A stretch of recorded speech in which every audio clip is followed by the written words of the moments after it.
Di tengah situasi kompleks di wilayah Laut Cina Selatan terkait aksi saling klaim wilayah teritorial Cina dengan beberapa negara di kawasan Asia Tenggara, kini sontak menjadi perhatian.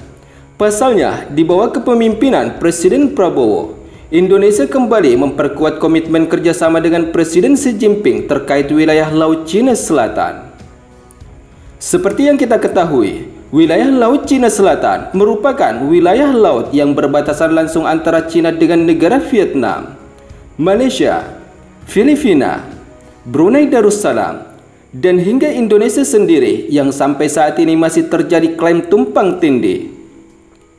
Akibat saling klaim tersebut, tidak jarang kapal-kapal Coast Guard Cina terlibat aksi saling manuver mendegangkan dengan beberapa negara di kawasan Asia Tenggara.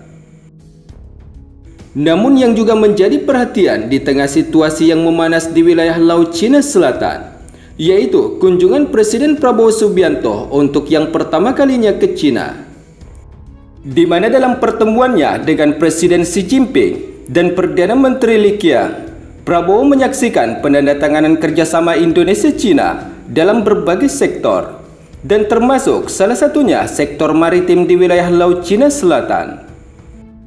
Mengutip dari sumber media informasi POI Indonesia pada 12 November, kerjasama Indonesia dengan Cina ini sontak ditanggapi sejumlah pengamat yang menyampaikan kekhawatirannya atas kerjasama Indonesia-Cina dalam hal eksplorasi minyak di wilayah Laut Natuna yang selama ini merupakan bagian dari wilayah Laut Cina Selatan yang dikuasai Indonesia dan masih masuk dalam zona ekonomi eksklusif Indonesia, namun juga diklaim oleh Cina.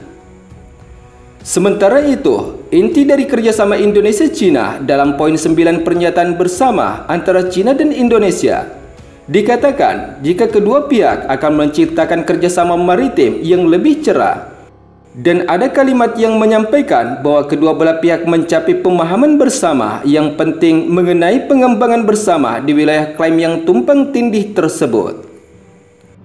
Selain itu, Indonesia dan Cina juga sepakat untuk membentuk komite pengarahan bersama antara pemerintah guna menjajaki dan memajukan kerjasama terkait berdasarkan prinsip saling menghormati, kesetaraan, saling menguntungkan, fleksibilitas, pragmatisme, dan pembentukan konsensus sesuai dengan hukum dan peraturan yang berlaku di masing-masing negara.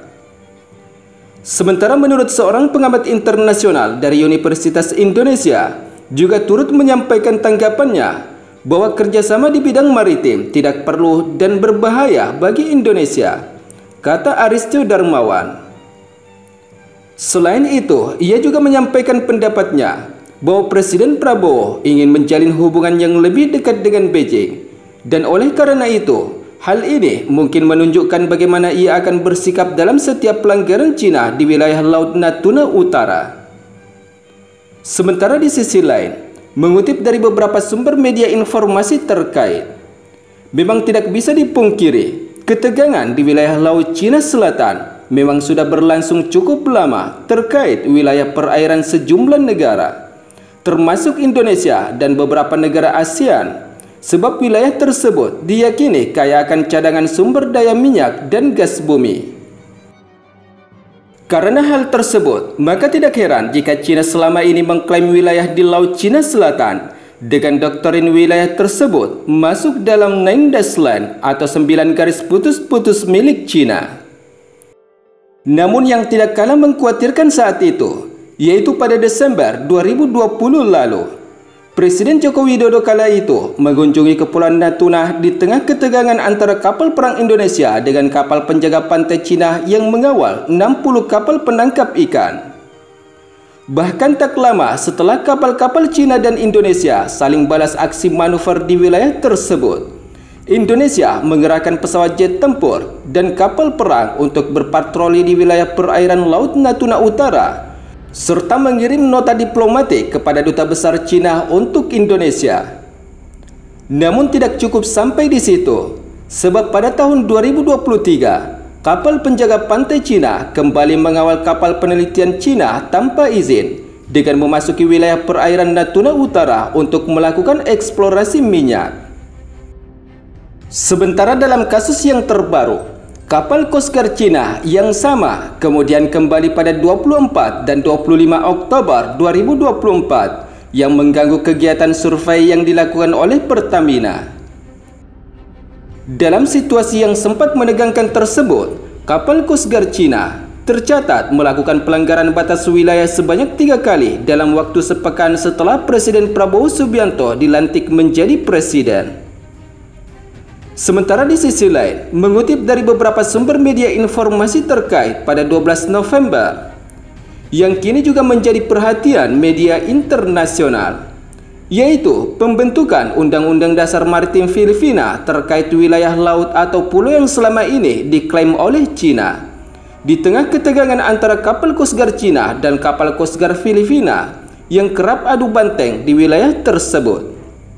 Sebelumnya, pemerintah Cina memprotes keras Undang-Undang Zona Maritim Filipina atau The Philippines Maritime Zona ICT karena memasukkan Huangyang Dao ke dalam wilayah negara tersebut. Sementara pada 10 November, pemerintah Cina merilis pernyataan tentang garis dasar laut teritorial yang berbatasan dengan Huangyang Dao. Apa yang disebut Undang-Undang Zona Maritim Filipina bertujuan untuk semakin memperkuat putusan arbitrase ilegal di Laut Cina Selatan dalam bentuk undang-undang domestik dan secara ilegal, yaitu memasukkan Huangyang Dao milik Cina. Sebagaimana pernyataan juru bicara Kementerian Luar Negeri Cina, Lin Jian, di Beijing pada Senin 11 November. Ketegangan Cina dan Filipina ini dimulai pada 8 November 2024, di mana Presiden Filipina Ferdinand Marcos Jr. menandatangani Undang-Undang Zona Maritim Filipina sebagai bentuk mengoperasionalkan putusan arbitrase Filipina tahun 2016 yang menetapkan batas-batas hak maritim Filipina, termasuk zona ekonomi eksklusif ZEE sepanjang 200 mil laut atau 370 km. Sehingga Filipina memiliki hak eksklusif untuk memanfaatkan energi dan sumber daya lainnya di wilayah yang diklaim Cina.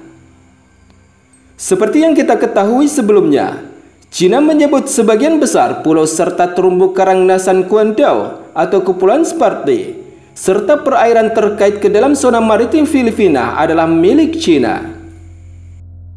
Namun pasca penandatanganan Undang-Undang Maritim Filipina tersebut, Cina menyampaikan sikap protesnya dengan mengatakan bahwa Huangyang Dao selalu menjadi wilayah Cina. Sesuai dengan hukum internasional, termasuk seperti Konvensi PBB tentang Hukum Laut UNCLOS tahun 1982 dan Hukum Cina tentang Laut Teritorial serta zona tambahan, pemerintah Cina telah membatasi dan mengumumkan garis pangkal laut teritorial yang berbatasan dengan Huangyang Dao, sebagaimana pernyataan jubir Kementerian Luar Negeri Cina, Lin Jian.